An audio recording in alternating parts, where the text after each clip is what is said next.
Welcome to Dr. Nick's Ducati Fix. Today I'm going to be adjusting the valves and changing the timing belts on this 2022 Ducati Desert Sled. Now I'm going to go over the tools needed to do this job. You can find them all listed in the description below with where you can find and purchase them online. You should definitely have the Haynes manual if you're doing any job on the Ducati Scrambler. This has all the torque values. It tells you how to take things apart, take measurements, and put things back together. So I definitely recommend you buy this guide if you don't have it already. On DucatiToolRental.com, Evan Dewan has made two pretty good guides, one for belt replacement and one for valve adjustment. The valve adjustment has sheets in it to do the measurements and calculations, but I also made my own just so I could have it on one piece of paper, all the measurements right in front of me, and do all the calculations right in front of me, and I'll try to include that in the description as well. You are going to need a socket set and wrench set. Specifically, you're going to need a 17 millimeter to rotate the engine with the engine tool, and you're going to need a long 16 millimeter socket to remove the spark plugs. If you don't have one, there's also one in your bike's toolkit. You also need a large torque wrench to torque down the center engine mounting bolt. And then you'll need some smaller torque wrenches and Allen key sets. I like this torque wrench. It was very affordable on Amazon, and it came with all of the 1/4 inch sockets that you need, and these 1/4 inch sockets can fit into tight spaces pretty well. I also have a universal socket adapter, and this was also helpful for getting into those tight valve caps. You will definitely need a hook tool to remove the exhaust. And then the airbox is held on by a bunch of Torx bolts. So you need a long and skinny T20 screwdriver so you can reach back there and get those 10 bolts off. Then moving on to working with the valves. So you're going to need I prefer a plastic pair of locking surgical clamps. And this is to hold the valve stem while you have the rocker arms disconnected from the valve so that the valve doesn't slip and fall into the piston. So very important to have this. I also have a feeler gauge here, and as you can see, this one goes down to 0.038 millimeters, which is good enough, but just in case, I also bought this really fine gauge set, which practically goes down to 0, because 0 is the bottom of the range for the closing arm. So I recommend getting yourself a nice set of feeler gauges. And I have the 30 Shim kit here. This is from Desmo Times. So this has 30 shims, 15 opener shims, and 15 closer shims. I would actually just recommend that after you take your measurements and you figure out what shims you need, order them online and wait a few days to get them in the mail. It's much cheaper that way. You only really need this kit if you have multiple Ducatis and you're going to work on Ducatis all the time. What you do absolutely need to have is a closer shim measuring insert. So this tool goes into the closer shim so that you can measure it accurately. And you definitely need a micrometer. You cannot get away with a regular caliper to take shim measurements on these bikes. You have to have a micrometer. This one is under $40 from Amazon, but you can spend hundreds of dollars on a good micrometer if you want to. Then to depress the closing arm, this was a tool that I got on Desmo Times, and it worked pretty well. So this goes on the closing arm when you push it open. But I found for the vertical cylinder, this was too short to reach in and push it down. So I actually ended up using a very long and broad, thick screwdriver that I could reach from way out of the engine and push the closing arm open with that. And then I have extra half rings here. So these half rings, They go on the valve stem to hold the closing shim in place, and they're small, they can break, they can fly off, so I have extra. And I have dental tools. Dental tools were invaluable to pry the half rings off and also to put the half rings in place. And if the half rings got stuck out of place with the shim on, I could actually hammer the half ring into place with dental tools. So they were pretty invaluable. And then from HD ESA, this is a engine turning tool. So you put this in the engine, you put a 17mm socket on it, and then you can turn the engine counterclockwise to put it in top dead center. And it has this locking bolt that when the engine is in top dead center, you can turn this in and it will hold the engine in TDC. Also from HD ESA, I bought this. It is a remover. It's a slide hammer to remove the shaft that holds both the opening and closing arms in. You only have to remove the opening shaft, but you definitely need this tool or a tool similar to it that screws in. And then I didn't need to use the hammer. I actually took the hammer part off because they were well lubricated and I could just pull it out by hand, and you'll see that in the video. And then you don't need these, but I definitely recommend you have them. So these are laser pins or timing pins. They will hold the cams in place when you're changing the belts. So you need to screw these in, and when you take the belts off, the cams will not rotate or move around, and that way you don't have to guess where the cams need to be when you slip the new belts on. So it's really convenient. And then to remove the pin or cotter pin that holds the shaft for the opening rocker arm in place, you need a good cotter pin remover. You need one that's strong because you need quite a bit of force to get under there and pry it out. And then to remove the lids for the valves, I recommend getting some plastic wedges, and you can wedge those under and pry it up without removing any paint or scratching or stripping anything. And you will need some magnets to pull some of the washers and pull some of the half rings out. And then also, if you drop some bolts, these telescopic magnets are really good for pulling that stuff out. I found using a super magnet in a surgical clamp was really useful for curving in if I dropped something or if I needed to pick up the half rings. This worked really well. And then finally, when you put things together, I recommend a bottle of Thread Locker Blue. I also strongly recommend that you get a microphone for your phone, and you use the Carbon Drive app if you have an iPhone or a similar Android app to measure the belt tension. And of course, you'll need a new pair of properly fitting Ducati belts. And I'm using an ABBA center lift stand to lift the rear wheel off of the ground. To begin, I'm going to remove the skid plate. There's one 3mm Allen key bolt in the front, and then on either side there's two 4mm Allen key bolts holding it. I'm going to remove that 5mm bolt, and then I'm going to take off these two springs with this hook tool. And this whole length, even though these two are connected here and in here, this whole piece will come off together.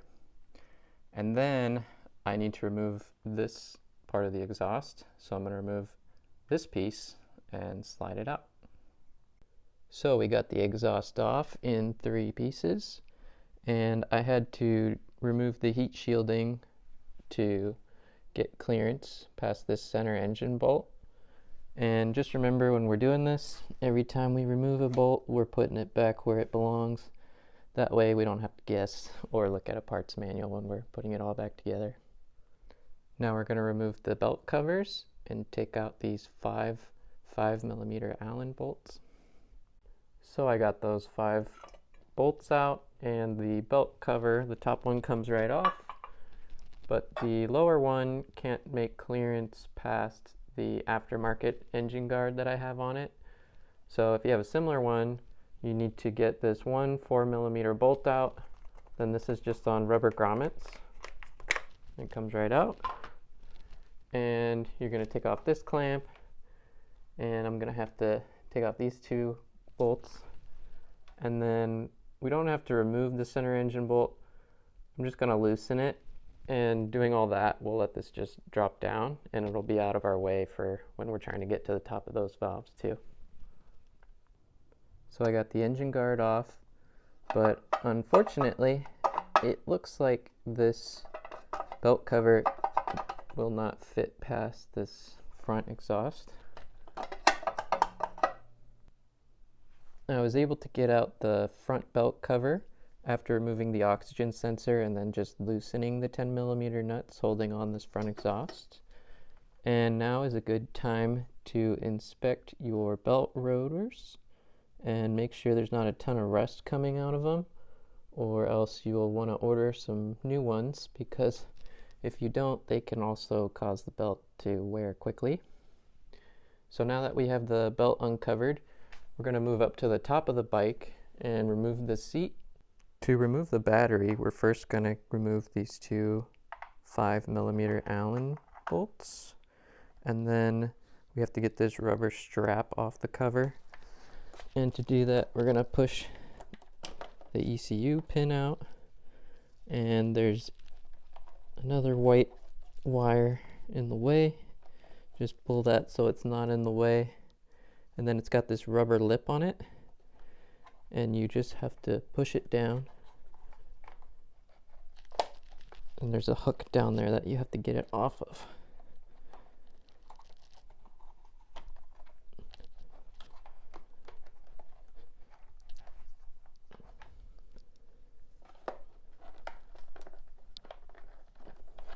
And it's free.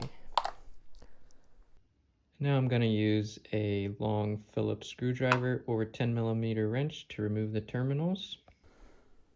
After you get the terminals off, to remove the battery, you grab it from this side and you pull it up. And you keep pushing the wires down and pulling up a little more. And you keep doing that till it comes out. Now I'm going to remove the gas tank. First I'm going to take off this plastic collar.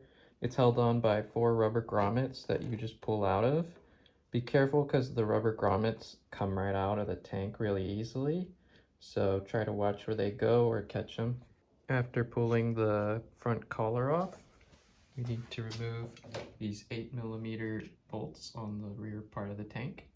Once the bolts are out, the gas tank is removed by lifting up the rear and pushing it forward so that these rubber mounts come out of their slots.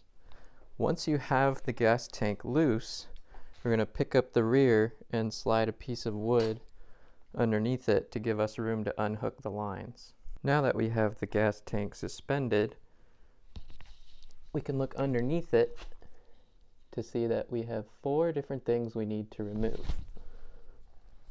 We have to remove the ground wire. Get a good focus on that. Yeah, we got to remove the ground wire, and then there's a center plug. You can see this tab. You have to lift it up and pull it out. And then the 2 fuel lines, there's one on each side that goes to each cylinder. And there's this black ring. You have to push the black ring into the tank while you wiggle the line and pull it out. It was very difficult to get those fuel lines off.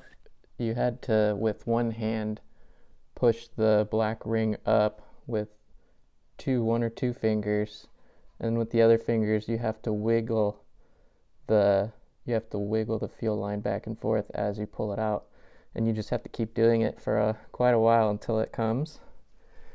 And then once we get those out, there's 2.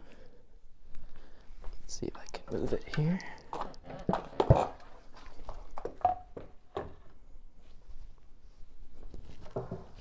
There's 2 more lines right there.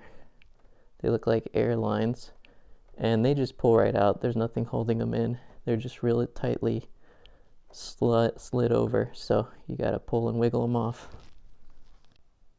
You also have what appears to be a fuel pump plug on the left side of the bike, and you just pull this tab up and push it out. And now you should be able to lift the tank off. Now the gas tank is off, and you can see the 5 things that were connected underneath. So first I pull the ground wire, then I lift this tab to pull this fuel pump plug, and then I would reach under, push the black collet up with my fingers really hard, and then the other 2 fingers just wiggle and pull it out very slowly and with a lot of force. And yep, same thing on the other one. These front 2 lines were pretty hard to pull off. I put WD-40 a little bit on this thicker line because it just would not budge, and let it sit for 5 minutes and then wiggled it and pulled it, and it came off. And then on this side there's one more, what I think is a fuel pump plug. It goes up here, and again, pull this tab and you pull it out. Now we're gonna do 2 5mm Allen bolts, and we're gonna take off this box, and that should give us access to this cover for the shims. Once those 2 screws are out, looks like there's an air line holding it on, and we're just gonna take a Phillips and loosen it and pull it out. After getting a closer look, this was held in there with 2 of these 4mm Allen bolts to a 10mm nut, and we have that pulled out of the way. We need to get this bracket out. It's 3 4mm Allens, and then we should have access to that rear valve cover. Now the bracket's out, and we can finish getting that valve cover off. I had to displace the fuse box as well. There was a T20 screw holding it in place, and I was finally able to get that last screw out. Now that the box is out, we have access to both of the valve covers on the rear cylinder. So from there we're going to move on to the front, and I'm going to start by removing the 4 bolts that hold on the front fender, just for view's sake, so we can see how to take apart the front end. Now that the front mudguard is gone, we're going to remove these 5mm bolts holding in the plastics, and there's 3 screws on each one. So this panel came off, and the evap canister just pulls right off of that plastic cover, and you can let it just hang there for now. On this side, I got the bottom 2 out, but the top screw seems like the threading is stripped because it will spin but it won't come out, but that's okay. We'll just tilt it out of the way. And the next thing to do is to remove this top piece. Now that we have that freely hanging and we can move it out of the way when we need to unscrew the airbox, we need to get rid of this oil cooler, and this bolt is already out, and then the top one is a 6mm Allen. Now that the airbox is exposed, we're going to open it up by removing 10 of these T20 bolts that hold it on. Now that we got the screws off, the airbox falls down, and I'm going to undo these 3 rubber bands here to remove the whole assembly. Now that I got my reusable air filter out, we're going to clean it. So we're going to spray it with this Canon air filter cleaner inside and out, let it soak in for 10 minutes, and then afterwards we're going to flow water through it, clean side to dirty. So remember, in this particular case, the clean side is the outside and the dirty is the inside.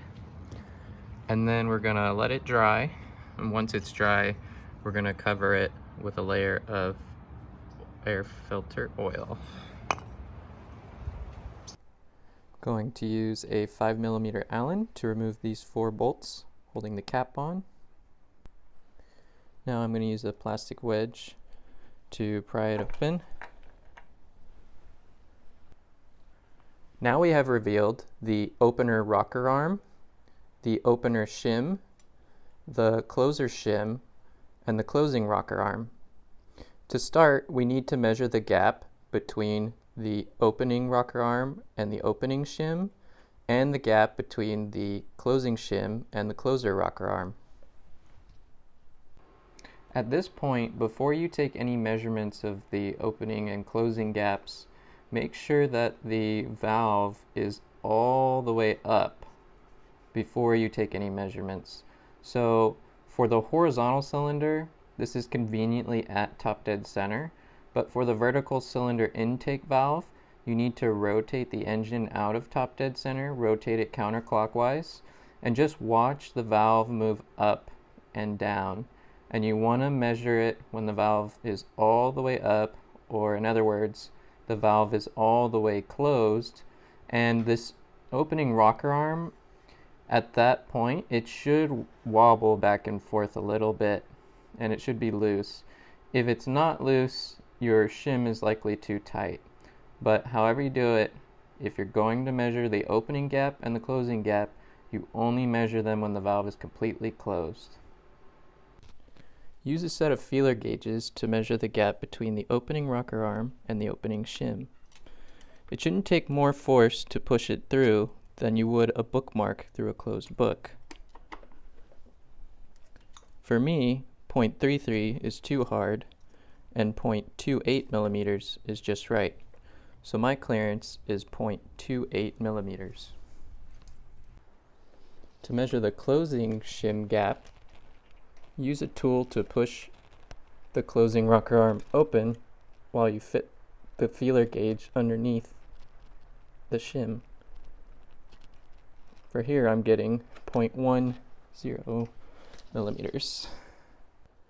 You can also get the closing shim gap by pushing down on the closing rocking arm and measuring the gap between the opening rocker arm and the opening shim again with it depressed, and you subtract your original measurement from that measurement to give you the same gap. And doing it that way is useful if you're working on the top cylinder, which is harder to get into this bottom part with your feeler gauges.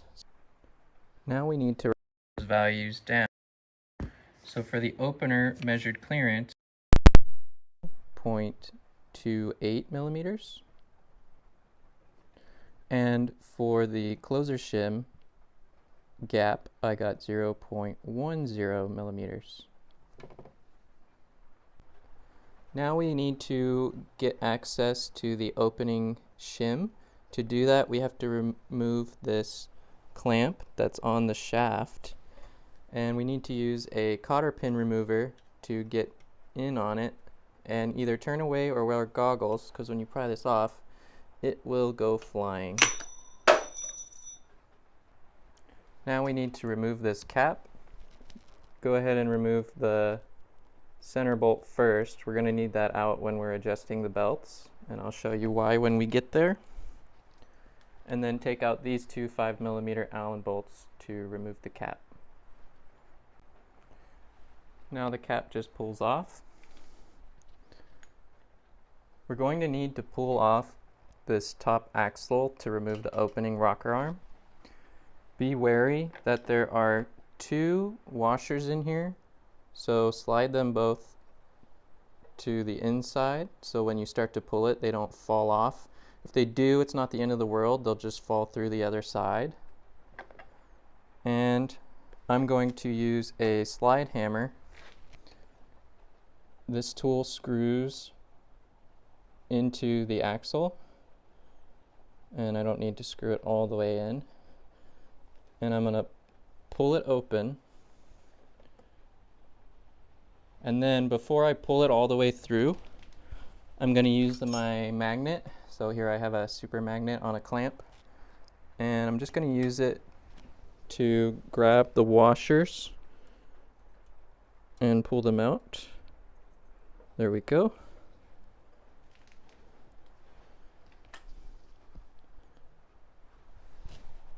And now I pull the shaft out, and I got the rocking arm and the shim. Now I'm going to remove the closing shim. First I have to rotate the engine so the piston is down and so that the cam lobe is in a position where the closing rocker arm can be dropped down so that the closing shim can slide down on the valve shaft so I can pull out the half rings. So I'm going to use my engine tool to rotate the engine counterclockwise, and I'll hear the piston drop because the air will be sucked through the spark plug hole. So counterclockwise.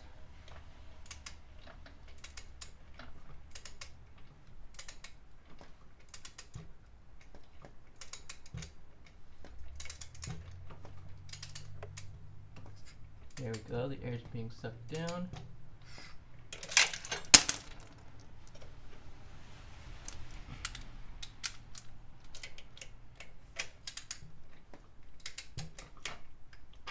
Okay, and we'll try that. Now that I have the engine and the cam lobes in the right position, I'm going to take a 6mm Allen and my tool for pushing the arm open. So I'll push it open and then I'll put the key in and it holds it in place. Now I can push my shim down and I've revealed the two half rings,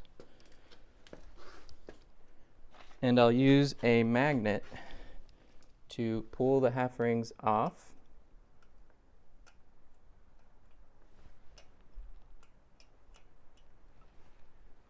There's one.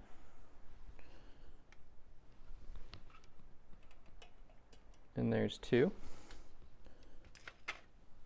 Then I can slide the closing shim out, and I'm going to put a pair of clamps on the valve shaft so that it can't slide back through the engine. And now we're ready to measure our shims and install the new shims. So I'm going to use a micrometer to measure the opening shim that we just took off the bike. So first I'm going to zero it, open it up,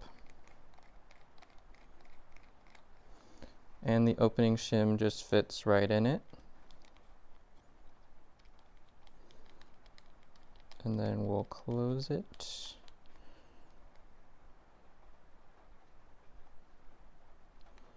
So I'm getting 2.422. So on my sheet, for my opener, the existing shim is 2.422. Now I have to measure the closing shim that came off the bike, but my caliper won't quite fit in there. So I have this insert tool, and that goes in like this, kind of snaps into place.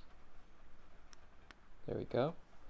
And I know the length of the thickness tool. So what I do is I put it in my micrometer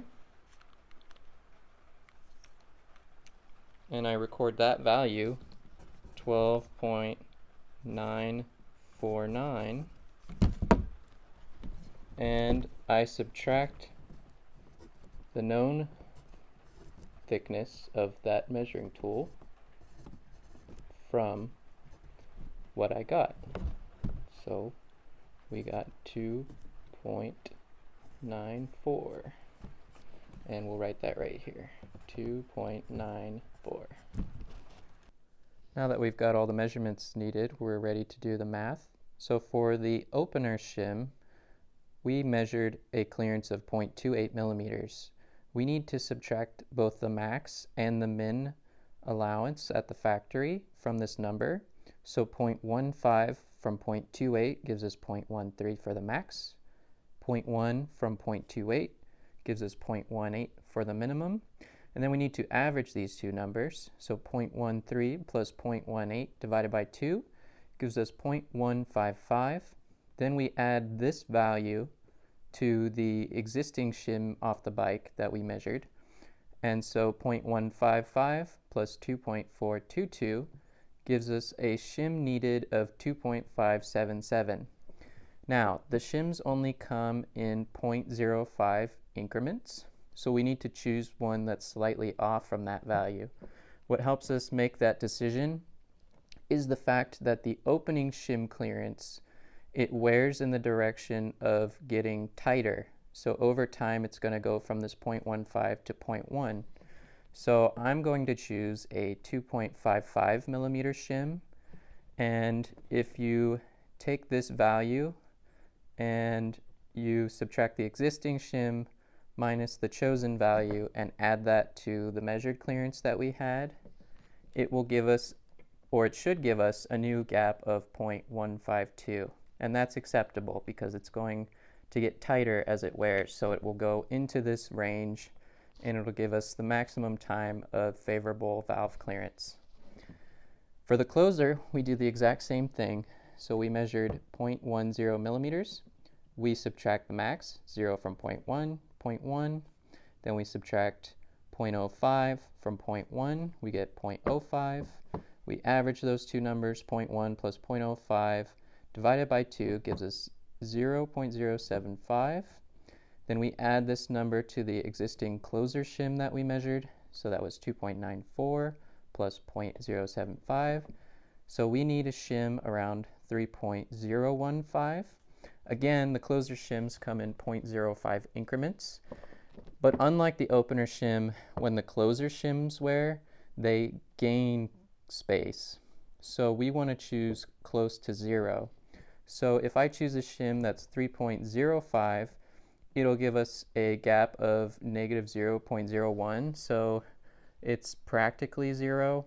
If I were to choose a shim of 3.00, it would give us a value of 0.04, and that would be acceptable, but 0.04 is going to wear out of that range. So I'm going to go with the negative 0.01. So these are the shims that we need to choose and install on the bike. So I have a opener shim that is 2.558.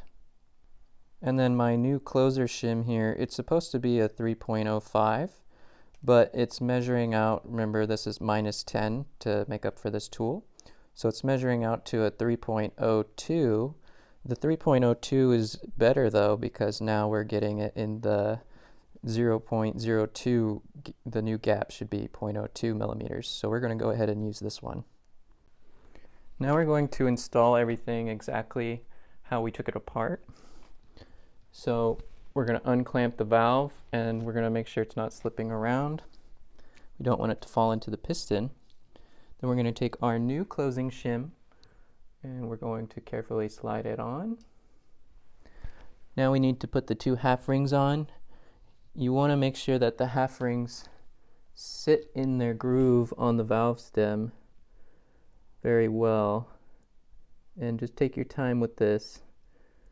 You want them to really set in there. And use the shim. I kind of pull the shim up to set the half ring in place. If the half rings don't go into the groove correctly, when you allow the closing arm to put pressure on it, it will cause the shim to sit too low and the cam won't rotate. If that happens, you have to take a dental tool and a small mallet and hammer the half rings into that groove, or it'll just be stuck that way and it won't rotate correctly.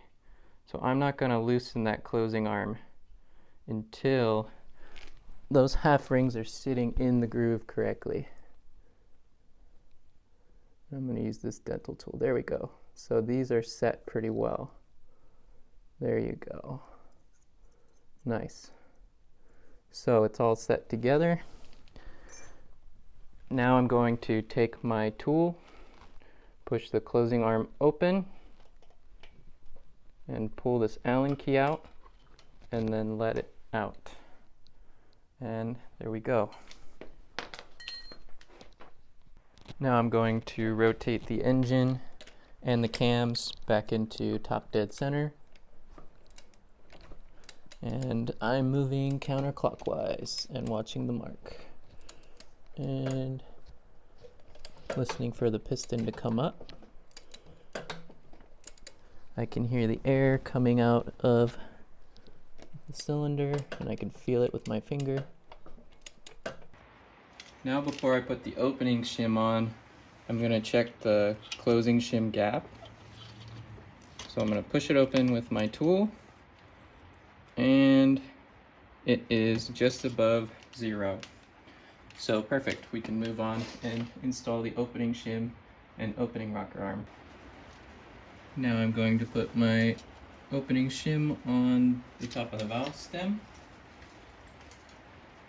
Then I need to put my rocker arm on.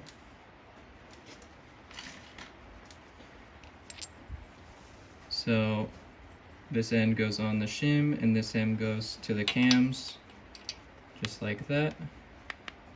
And I've got the shaft here. So we're going to fit it through. There we go. And then we need to get our 2 washers on. So I've got my 2 washers on. I'm dropping them down and pushing the shaft.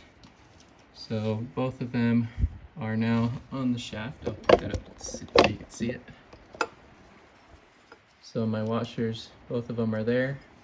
And I'm going to push it all the way through to the hole. Now I need to put my clamp on to hold that shaft. So what I'm going to do is I'm going to use my nail to separate these 2 washers.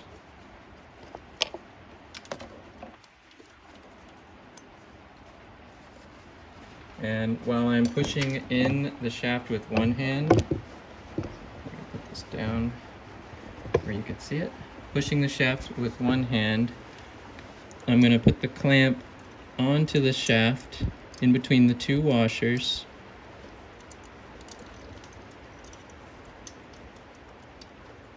Just like that. And I'm going to push down on it till it clicks in. There we go. And now it's all back together again. And I need to unscrew this to get it off of the shaft.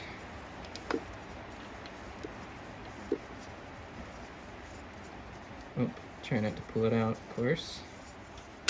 There you go. And now I'm going to check that new opening clearance.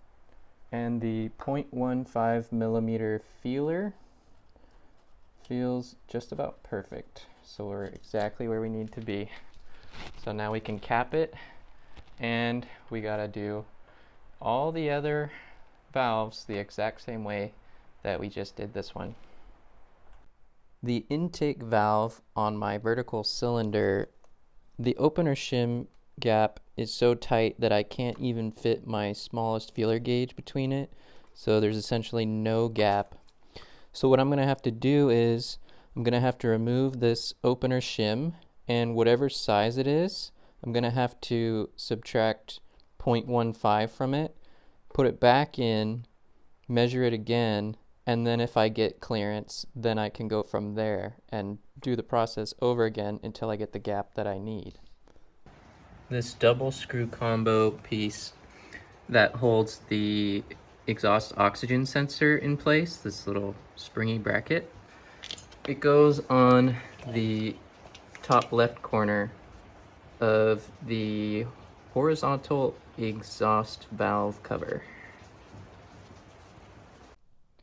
Let's talk about how to change the belts. So you can see that I've rotated the engine counterclockwise to put it in top dead center position. So this dimple right here is lined up with this line on the engine. So don't worry if your marks got wiped off. There are these tiny little dimples and you can just remark them. And you can see here the vertical cylinder, same thing, it's got a little dimple. And I've marked the casing in line with where that cog lines up at top dead center. Same on the horizontal cylinder. And you do not want to just take the belts off at this point. Number one, I would take a picture of this setup, because then you can count the number of belt teeth until it hits that top dead center dimple to help you line up the pulleys correctly. And The other thing is when you take the belts off, the spring in the vertical cylinder, it's going to cause this cam to rotate without the belt on it.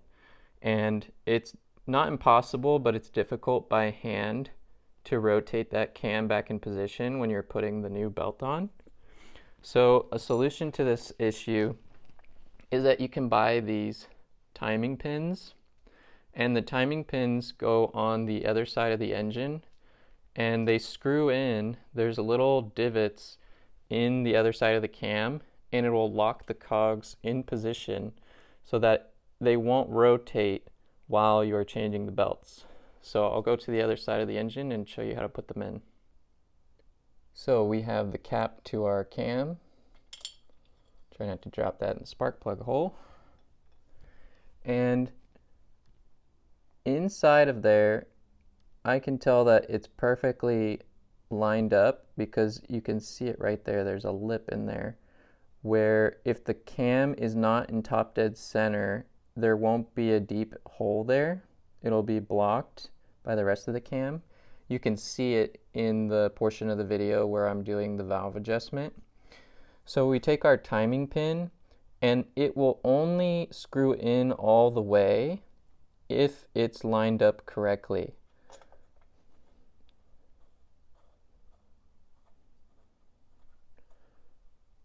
So there we go. It's totally flush. So that means it's totally flush. It's holding that cam in position. So that way when I take the belt off, the spring on the valves will not cause that cog to rotate out of position. And same thing on the horizontal valve. So we're going to put our timing pin in that spot right there. So I have this pin screwed all the way in flush. So now both of the cams are locked into position and we're ready to remove the belts. So when we remove the belts, we're going to loosen these two bolts that are holding the tensioner in place on both the belts. And you don't need to take them off. In fact, I wouldn't take them off. Just loosen them just enough, both of them just enough, so that this can move back and forth. And when you take the belt off the pulleys, put one hand holding the pulley and pushing it towards the engine, and then pull the belt off. And the reason you want to do that is that the pulley, the whole cam, can be pulled out towards you. And if you pull the cam out when you're pulling the belt out, it will come off of that pin lock that we set on the other side, and it'll still rotate out of position. So make sure that you push the cam in towards the engine while you pull the belt off. So I've loosened the tensioner. One hand is holding in place, and the other hand is pulling the belt off. And then once the belt is off the cog, you have to shimmy it back and forth to get it off the engine. So same thing with the vertical cylinder, tensioner's loose. I'm holding the pulley against the engine while I pull the belt off.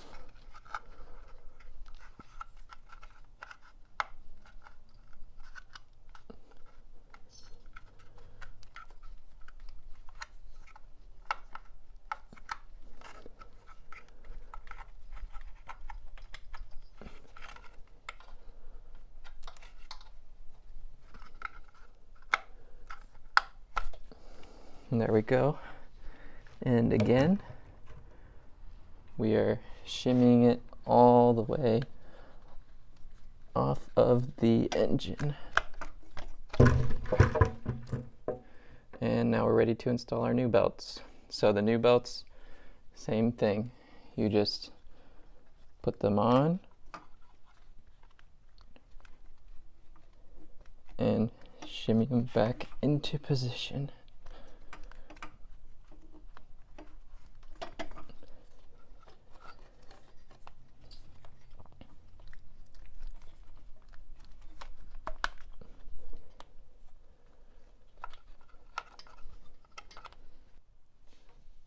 And we'll get the horizontal belt on the engine.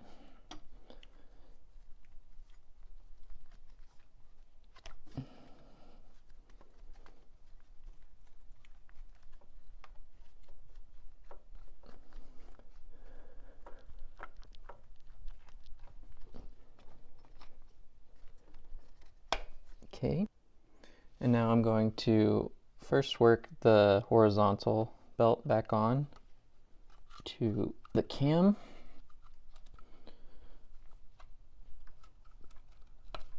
There we go. That one's on. Now I'm going to attempt to get the vertical belt onto the cam.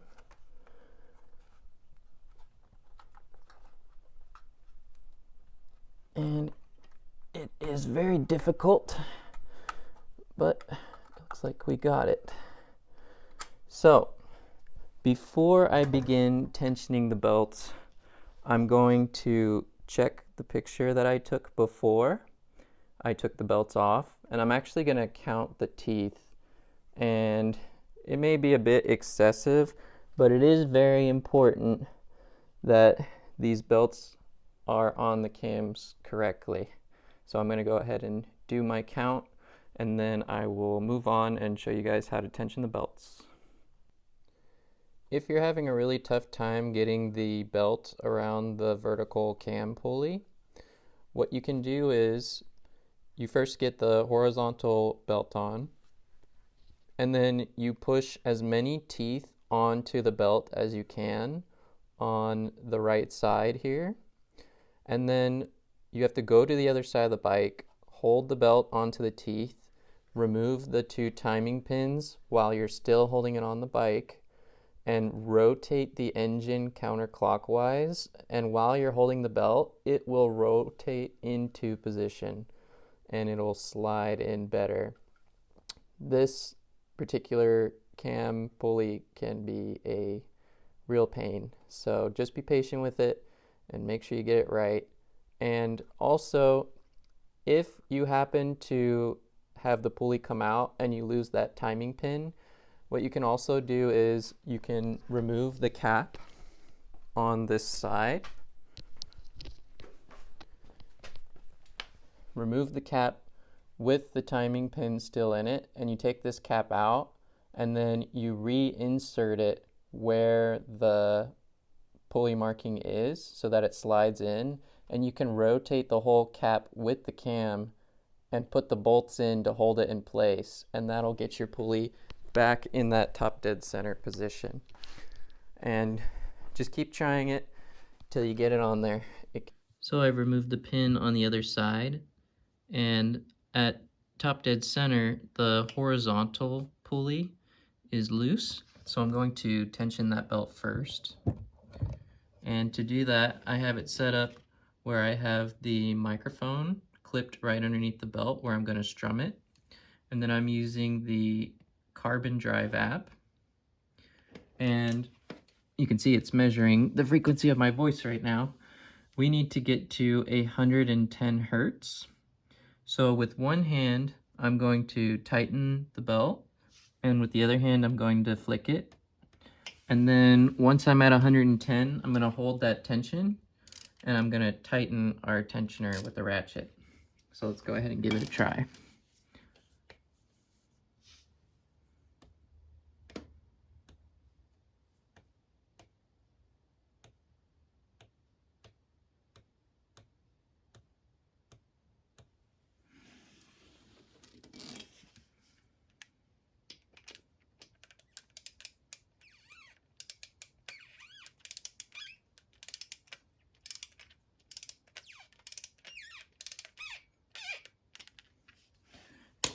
Let me check it again before I really tighten it, so it's dropped a little bit.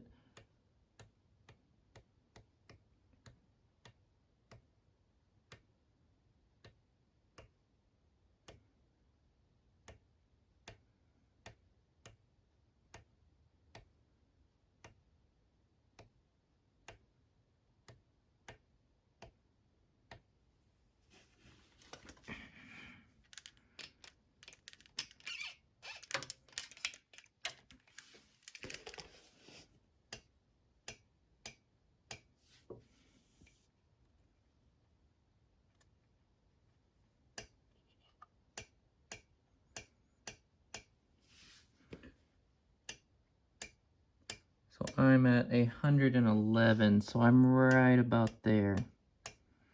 And that's close enough. Oh, here we go. I loosened it. So 111, 110. So I'm going to go ahead and tighten it there. And now for the vertical belt, we need to rotate the engine into a position in which the top pulley is a little more free than this. You could see it's putting tension on the side that we're going to flick. So if we tension it like this, once we rotate the engine, it's not going to have the correct tension. So let's rotate the engine counterclockwise just a little bit. So I rotated the engine and now the cam is loose, so we can get the appropriate tension on the belt. I have the mic positioned right where I'm going to strum the belt, and it's hooked up to my phone. And just like with the horizontal belt, I'm going to grab the rollers, 2 fingers, squeeze them together, and strum the belt. And you can see my average is at 109. So I am done with this belt. I'm gonna go ahead and tighten those tensioner bolts. And then once I tighten them, I'm gonna remove one at a time, put thread locker blue on it, torque it to 26 Newton meters, and then do the other one to 26 Newton meters with some thread locker. And of course the same for the horizontal belt. And then I will rotate the engine and check the tension again. And remember, when the cam goes under tension from the spring, the tension's gonna be recorded, the hertz is gonna be way higher. So you're only measuring it when the cam's loose. So good luck. Now that we've taken the bike apart, it all goes back together the same way. Some of the key torque settings that you should know are that the spark plugs are torqued down to 20 Newton meters. The belt tensioner bolts were tightened to 26 Newton meters. The Scrambler engine bolt is 60 Newton meters on a regular Scrambler and 42 Newton meters on a Desert Sled model. For the rest of the bike, I used this torque guide to make sure I didn't over torque anything. For 3mm Allen bolts, I used 5 Newton meters of torque. For 4mm, I used 8 Newton meters of torque, and so on. For the T20 torque screws around the airbox, I hand tightened with that screwdriver. For the nuts holding the horizontal exhaust header on, I used 10 Newton meters. And then for the 2 8mm bolts that hold the gas tank on, I used 10 Newton meters. And then the belts, we tightened them to Ducati Tool Rental Evan Duan's number of 110 hertz. If you read the Haynes manual, it actually gives you different values for different model years and even different cylinders depending on the model year. But 110 hertz is in the range of every model year, so it is a safe number to tighten to. But go ahead after 1,000, 2,000 miles, go ahead and after you go on a ride even, check the belt hertz again, recheck it. Make sure it's not going down too quickly and staying in that 110 range. And yeah, keep an eye on them. Having the belt hertz range in favorable range is good. So we want to keep it nice and fit. So thanks very much for watching, and I hope this video helps.